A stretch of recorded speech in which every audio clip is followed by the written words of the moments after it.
Greetings and welcome back. Today I want to talk about something a little bit off the beaten path, but something I had referenced in my LP. Specifically, I'd like to talk about religion in Skyrim. And more specifically, I'd like to talk about Daedra and Daedra. Now, in keeping with Stardust tradition, well, not really, but there's no tradition per se, but I don't want to do this in a conventional way. I want to try to understand religion in Skyrim from an almost real-world perspective. And to do that, it's I find it necessary to elucidate the origins and the evolution of human religion in reality, and then apply it loosely to Skyrim. So, to this end, I'm not going to spend copious amounts of time giving you a laundry list of the deities and their spheres and what have you. I will mention things of that nature, but it's not going to be Akatosh is the god of time, Dibella is the goddess of love, blah, blah, blah. Race expert worships them under this name. That doesn't really give you any information or insight. And that's not really that helpful because you could just look that up on Wikipedia or whatever. So what I want to do is look at this all from a little bit of a different perspective. So I will get to the Skyrim stuff, but let me first begin with human religion. I'm not going to be critiquing religion here. I could do that. I'm simply going to give a reasonably account of how religion started in humankind and how it progressed into different stages. What kinds of religions there were and how they might be applicable to the Skyrim setting, Tamriel. So the very first kinds of religions we encounter in amongst humankind, there are two sorts really. There's ancestor worship and there's animism. Though I'd argue that animism is probably somewhat more common, but ancestor worship and animism, you still find this to a limited extent in primitive tribes.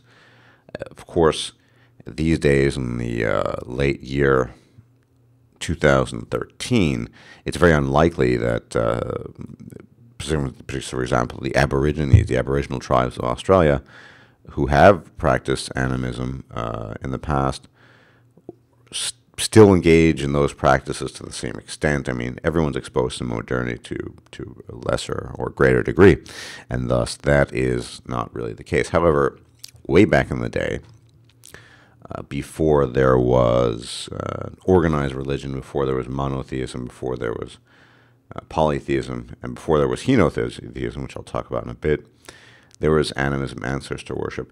Ancestor worship sort of explains itself. A person departs from the realm, he dies, and human beings have always been naturally inclined, because this person once possessed life and could engage in conversation and was interactive with other people, that of course this life must continue in some other way, shape, or form.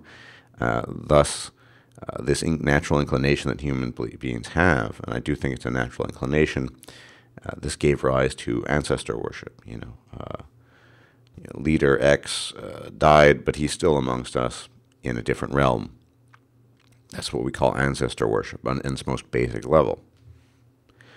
And there also is animism. Animism is, I'd say, even more common, or had been more common. Animism you could find in many Native American cultures. The spirit of the snake or the elk or the whale, the great spirit, and so on and so forth. And animism, generally speaking, is quite simple to understand. It's simply a compilation, if you wish to call it as such, of spirits or spirit beings that represent certain either living entities in the world, a fox spirit, spirit of the eagle, snake, so on and so forth, or even elemental forces, which are quite common as well.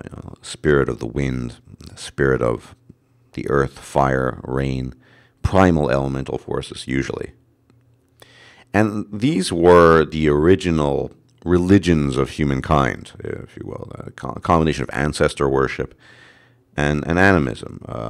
Animism, really at heart, is simply the giving either living beings, mostly animals or elemental forces, a living animate spirit. That's what animism is, by and large. And these were the beginnings of human religion, per se. Now, the religions, however, do become more complex over time. So you don't just end with animism. Eventually, as human civilization progresses, and we develop a human culture and something akin to a human civilization, animism, of course, transforms. And the general trend that animism took, though it's certainly not universal, was a transformation from animism, as I described, the imbuing of forces of nature or animals with a spirit behind them, to polytheism, which many of you might be familiar with. Polytheism, very, very common, particularly amongst the Indo-Europeans. Greek mythology, everyone knows Greek mythology, maybe Roman mythology, Germanic mythology, so on and so forth. Sumerian, Babylonian, one of the older, oldest but also most well-documented sets of mythology. And the real difference between, I suppose, classical animism, as you might find amongst many Native American tribes of the Americas, and, say, Sumerian or Babylonian polytheism, is that the spirits begin to take on human features. And we call this usually anthropomorphization, the idea that the gods have humanoid features. And so anthropomorphization is probably the most common part of the evolution from, or the common shift in the evolution from the animistic perception of the world as far as religion is concerned, to a polytheistic perception of the world. It's not just spirits that have a personality. These are real, almost human entities, albeit with vast amounts of power.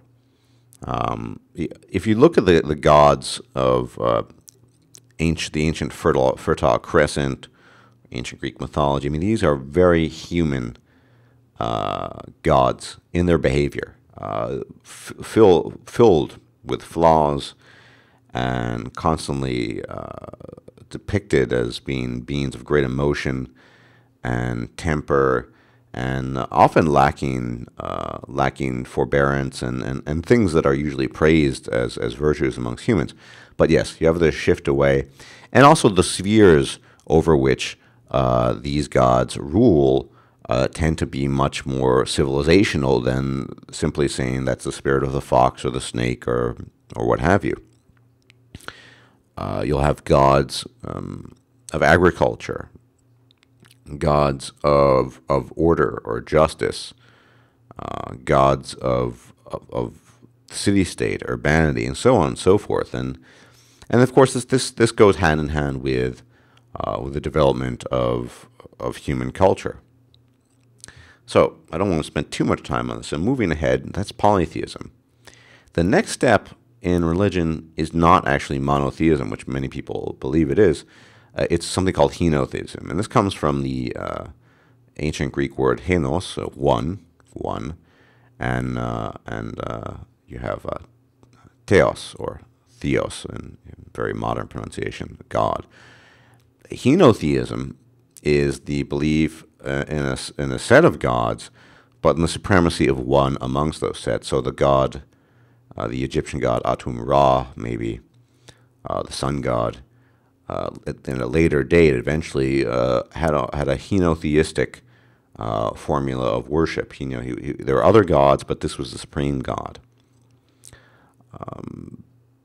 Tendency-wise, you might say that about the god Zeus, But the most readily accessible example of henotheistic development is actually in the modern monotheistic religion, because we have animism that goes to polytheism, polytheism goes to henotheism, and henotheism goes to monotheism. So take the desert deity that most people these days worship as they refer to as God in their language, whatever their language it might be, the so-called Abrahamic God. This deity started off as a local Canaanite, and a minor one at that, a local Canaanite storm and war god amongst the Hebrews, and eventually gained in status and was raised to a henotheistic position.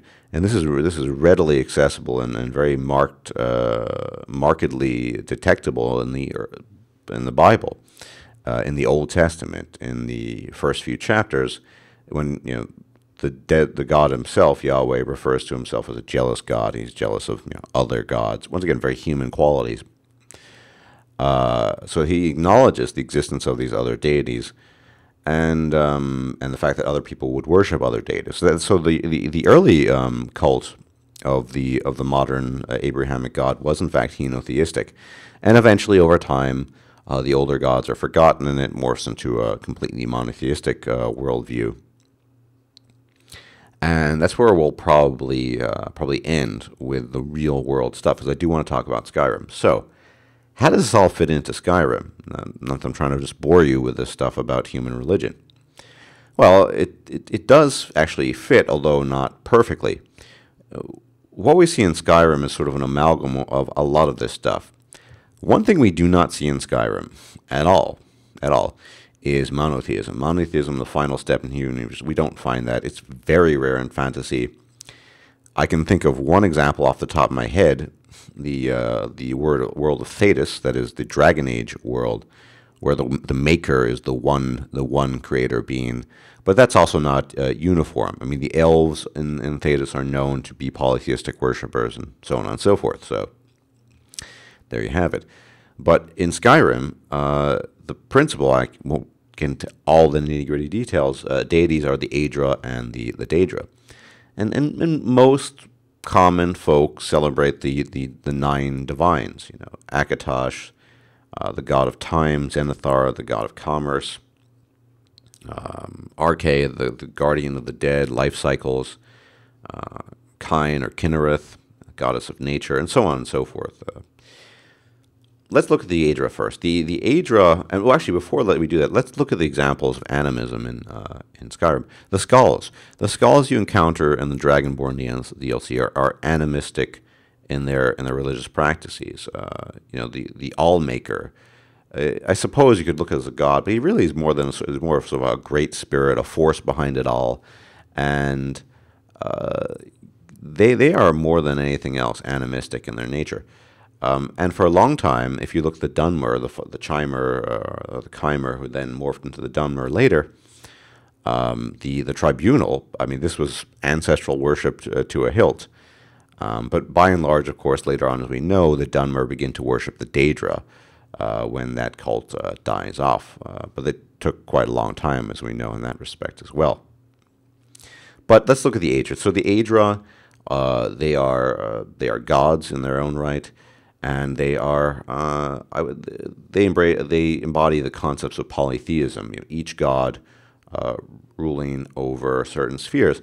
Although certainly you see certain tendencies of certain types of people, races, groups in Tamriel, to elevate one above the others. I think it's safe to argue that the snow elves that we encounter live, at least for the first time, in the Dawnguard DLC, have some pretty strong henotheistic tendencies in that they elevate Auriel, or Akatosh, however you want to term him, the dragon god of time, to a primary position in their pantheon above others, based on the evidence I've looked at.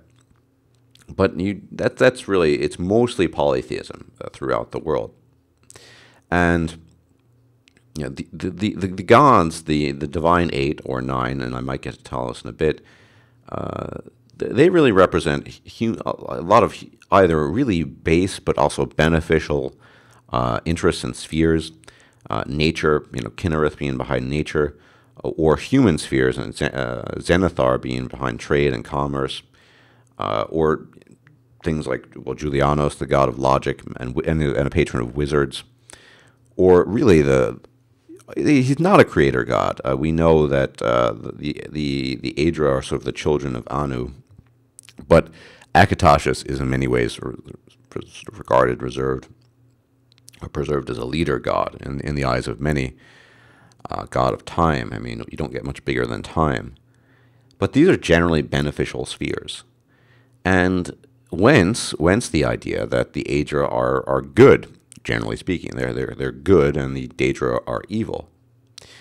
This is what I want to focus on right now.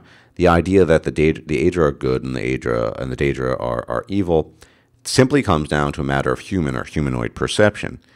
The same in the real world, or real world of religions or past religions. The other thing about the Daedra is they're pretty far removed. They don't really interact a whole lot with their worshippers.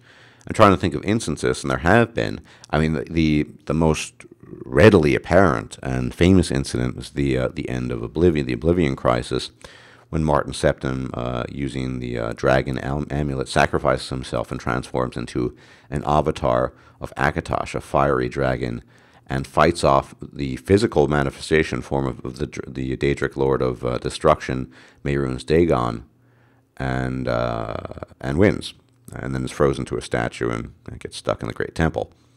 A physical manifestation of one of the elder gods, essentially. The highest one, Akatosh, very rare, but attestation that this god exists. They tend to be far removed, the Daedra.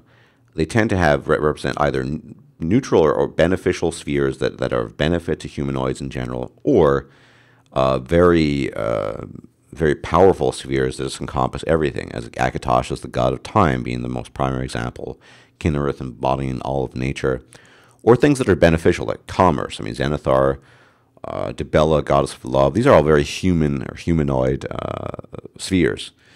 But by and large, they're not negative. They're not destructive. So let's move on to the Daedra. The Daedra, on the other hand, are a mixed bag. There are very few Daedra who bear the perception of being beneficial.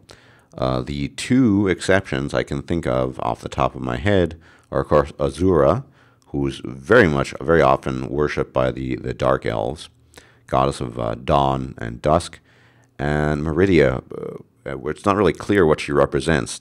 The light of pure light, purity, it's not exactly certain, but we do know that she despised the undead and darkness and things of that nature. So, and then you have kind of more neutral Daedric Lords, or ones that really aren't flat out or outright evil. Clavicus Vile is more of a mischievous Daedric Lord than anything else. Even Hirsine, as much as he's despised by many or regarded as a creator of monsters, I mean, the hunt in itself is pretty neutral. I'd argue there's nothing inherently evil about the hunt, despite the fact that he did create lycanthropy and gifted it to mortals.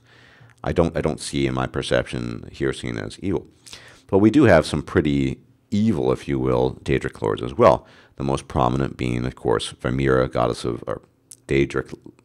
I'll use the gen. I mean, Vermeera is usually a female, so a princess, or Daedra's princess of. Although, of course, with the exception of Asura, the Daedric Lords kind of switch, but Daedric Lord of nightmares. You have Nocturnal is probably more neutral than anything else by and large. Boethia, a very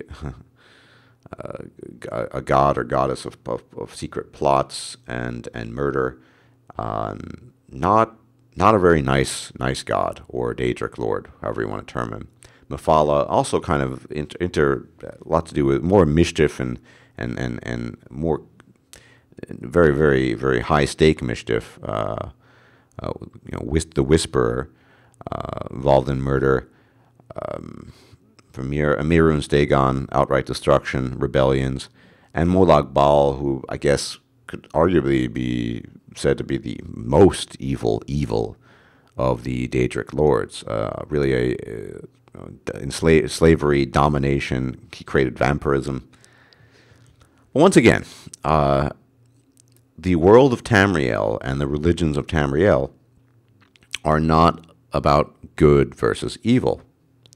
They're about, in my perception, my interpretation, they're about what we as human beings, Bethesda, and the humanoids in the world, whatever the continent might be, or the land, perceive as being evil. Of course, humanoids generally regard domination, enslavement, as being evil, and that's the reason why Molag Bal is perceived as evil. The same thing with Boethia, plotting and murder. I mean, nobody thinks that's a good thing. Nightmares, nobody likes nightmares. Why is Vamira then perceived as being evil? There you go.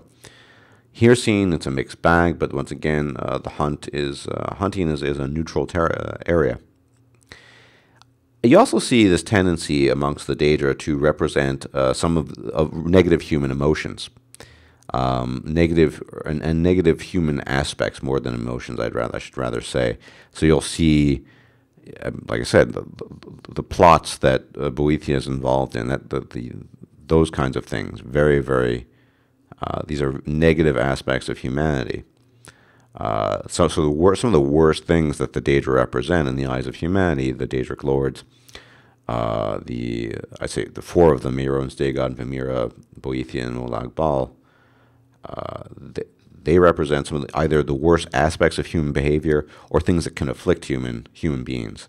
So, whereas Molag Bal and Boethia represent things that humanoids can do that are perceived as evil or at least harmful and destructive, Meirones, Dagon, being a scion of destruction and general rebellion, earthquakes, just utter destruction, is that's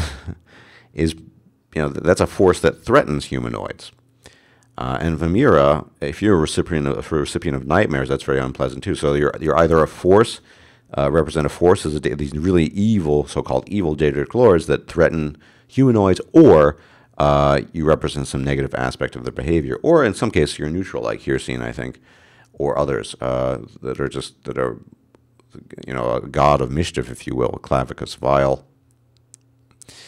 I guess Periite could be seen as evil. I mean, a plague spreader, depends on how you interpret it, but I don't get too bogged down into that. So you have this dynamic of attributing evil and good really based on human interpretations.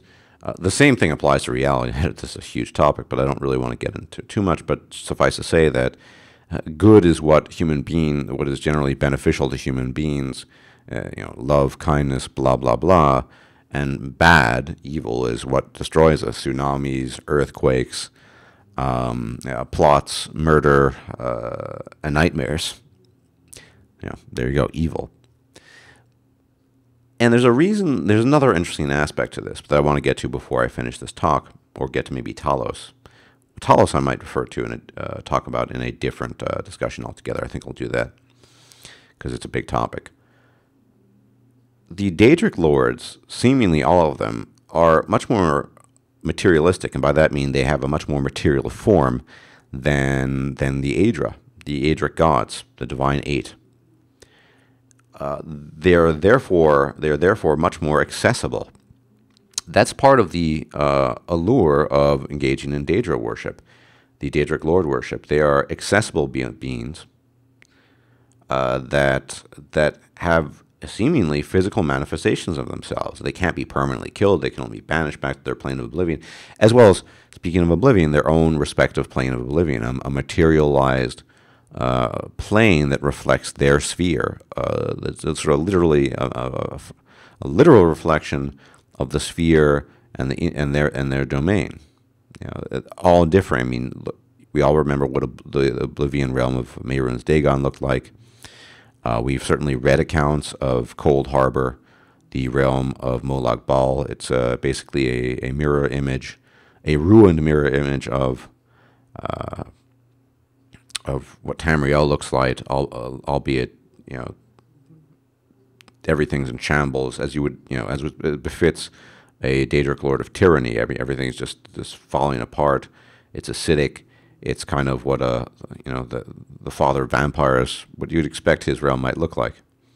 Asura, on the other hand, is a much more peaceful realm, and so on and so forth. But they have outward physical manifestation. You don't see this with the Daedra, and I think this is another reason why the Dunmer in particular, but look at the orcs with Malakath, have a tendency to sort of or not just people in general denizens of Tamriel have a tendency to worship the Daedra. They have physical manifestations, they're much more accessible, and their spheres of interest tend to be much more human, for lack of a better word, humanoid, than the far removed spheres of certain Daedric gods. I mean, Juliana's the god of logic, wisdom, and mathematics. That's kind of, that's a bit out there. But, give me, here's seeing god of the hunt. I need to hunt to survive, right? Maybe you feel jealous anger. Well, maybe Mephala likes that kind of thing. She's picking up on it. So these are the things that I think attract Daedric people that worship Daedra much more readily than the Daedra. And I think that's a fine distinction too. The Daedra, there are some exceptions. I mentioned the grand exception. There were a couple of others. They don't manifest themselves readily. They don't really appear to have a physical form. There was that manifestation of the avatar of Akatosh when Martin the final of the line of Talos or Tiber Septim sacrificed himself. But that was an avatar. That wasn't that was not the form proper. Mehrunes Dagon, during the Oblivion Crisis, invaded Tamriel in his form, essentially a many-armed demonic giant. That was his form. So Molag Bal, that's his form. If you've ever seen statues of him, he looks like Satan. He's a kind of an evil demon with a goat head and hooves. Not a pleasant guy. So that's the main appeal of the Daedra versus the Daedra. And I think that's also one of the main distinctions. The spheres of interest that they rule over are much closer to the humanoid heart, and they are physical beings, it seems, that people can touch and hear, and humanoids are much more attracted to that than they would be to the far-removed ethereal being Daedra that people worship. Talos, Tiber Septim, is a very different case indeed, worthy of discussion of itself. We'll save that for another day. But we see the polytheism with light tendencies in among certain peoples of henotheism, but by and large, Tamriel is a polytheistic setting, where I would argue that the Daedra are probably much more closer to an animistic form of polytheism, in that they represent, most of them, spheres of interest that are far more grandiose, larger scale than those that the Daedra represent, whereas the Daedra are much closer to these sort of the raging gods of mythology, the Greek gods, the ones just filled with emotion, interacting with humanoids for whatever reason. And you don't really find that behavior to the same extent amongst these far-removed Daedra or Divine Eight. Anyway, I've talked a lot. I don't want to keep this too long. I might talk about this at further length at a later date. But as always, thanks for watching. Your views, likes, and subscribership is much appreciated. So everyone take care. May the gods watch over you. Bye-bye.